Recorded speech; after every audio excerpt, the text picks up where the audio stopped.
In today's Celtic FC news, what is going on with our Greek Giorgio? Jesus, what's happening with the fella? The deal looks to be falling apart.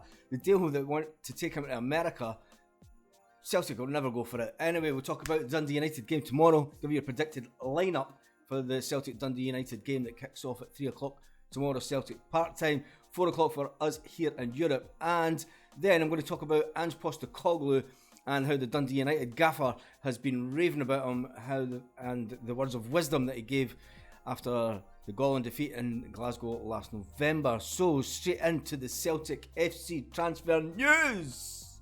What is going on? Okay, his exit is at a stalemate. The Atlanta deal has hit a hitch. It's not hit a hitch. They want him on loan.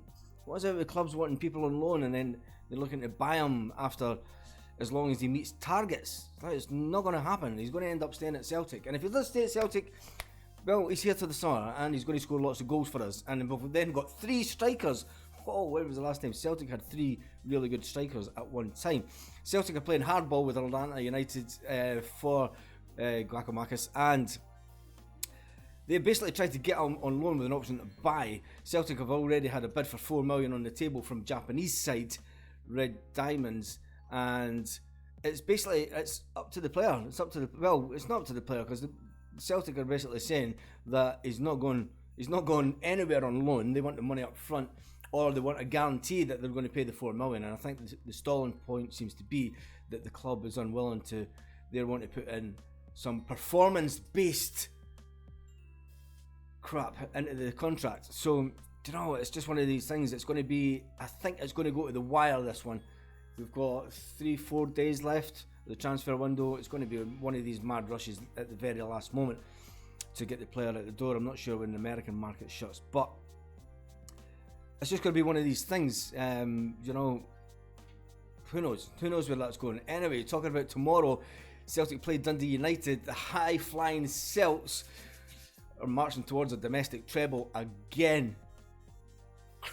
Get the cigars out, guys. Anyway, as Dundee United basically suffered a 9-0 humiliating defeat the last time that they played Celtic, and basically, it was a tremendous performance. My predicted lineup is that we're going to go for a 4-3-3 in defence, where obviously Joe Hart's going to be between the six, as always.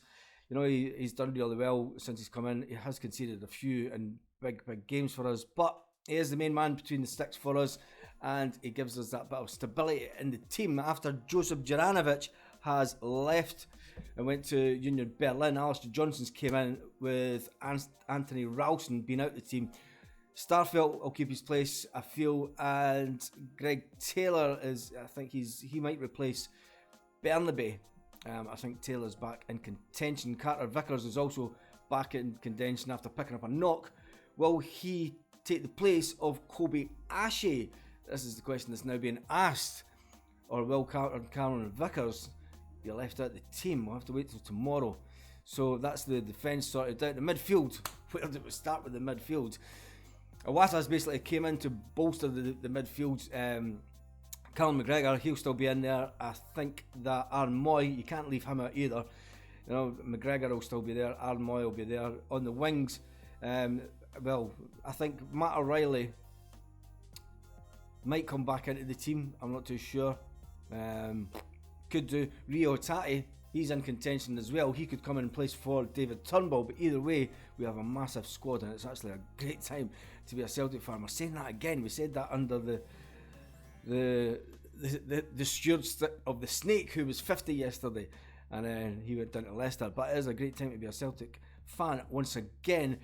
Has come into the thinking for tomorrow. Also, he'll be in cover for Kyogo. Looks like Big Giakoumakis Giorgos will be left out again until he gets whatever's sorted out, whatever way it goes, whether he stays at Celtic, and it's looking as if he could actually still stay at Celtic after the transfer window. So Bijota on the wing, and then you've really got Lila Bada, James Forrest, Haksabanovic. Either one of them could do the other half. I'd like to go with Abada because he's just on fire sometimes. He's just, he's really good. James Forrest getting pushed out the team. for Abada or Haksabanovic to come on. Either one of them will do absolutely fantastic. So that's basically it. That's the team. What about Ange Postecoglou? What was the Dundee United manager saying about Liam Fox? Is basically he's revealed that Ange Postecoglou offered him words of advice after Dundee United's defeat in Glasgow last December. You know, it's just one of those things. As a young manager in Scottish football, and when you get words of wisdom, especially from somebody like Ange Postecoglou, who's been there and done it, and I think that was a lot of doubters didn't know his experience and how long he'd been in management and the things that he'd actually achieved in management. And I think taking Australia to the World Cup for the first time in however many years, and just, you know, he has got a good record, and we're seeing it at Celtic, the way that he handles players, the way that he handles the media especially. He takes no prisoners with the media, and that's one thing that is really good. And I think the last time I had somebody that sort of ruled the roost with the media like that was probably Gordon Strachan. He was always good for a laugh and good for telling the media exactly what it is. The Dundee United manager went on to say he's a top manager, he's in charge of a top squad, he has worked at the highest level. Whenever you get someone like that to give you 5 minutes, you need to make sure that you make the most of it. And talking about making the most of things, we're going to jump over to the comment section for yesterday. And wow, there were some comments yesterday. I'm going to get on the video first, and I actually pinned one of the posts for the comments because it was a big long post, and I feel the need that it needs to get put out there, and you know, Celtic fans all have their say. So, Brown Warrior, you've got your 2 minutes of fame on the channel. So we are replacing the proven striker from Europe who has scored Champions League with a 21-year-old from South Korea who has a worse goal to game ratio and has never kicked a ball in Europe. Well, Kyogo never kicked a ball in Europe either, so you know, I don't know where you're going there, but in Europe, and I expect them to replace Giakoumakis' goals. Look at it looks like the pressure is off Kyogo for another 12 months. Let's hope he can find Champions League with less pressure on him to deliver. Like he didn't manage the season despite multiple opportunities to do so. Since Lobol was introduced around 2013, with the sales of Wanyama, Hooper and Wilson, we have gone from last 16 in the Champions League and lost 17 in the same competition.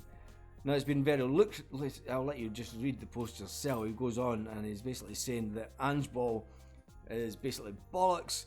He says Ange Postecoglou has bent over and has bought into the way that the Celtic PLC, the Celtic board, basically work. I don't think it's that. I think Ange Postecoglou has his own style. He is bringing in his own players. I don't think he's bought into anyone's style. If you look back to the interview right at the beginning of the season, this season I think it was, and when he spoke about when Dermot phoned him, and he was asked, what do you want to bring? And he said, nothing, myself. You know, so he has all that he needs in himself. He has brought in some stuff, but I don't think he's really bought into anything. I think that the board have bought into the way that Ange does things, and Ange is well experienced in bringing in players and bringing in a youth to a squad.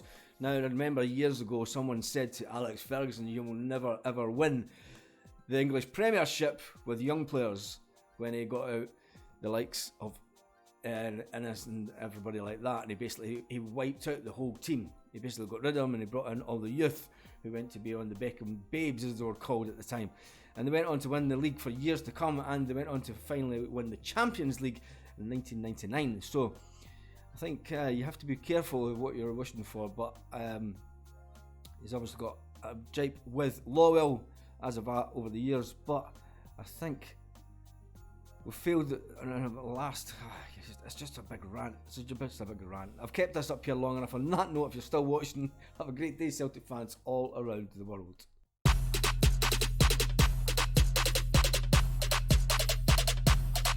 Lit. Roll up to the party. Roll up to the party. Roll up to the party. Roll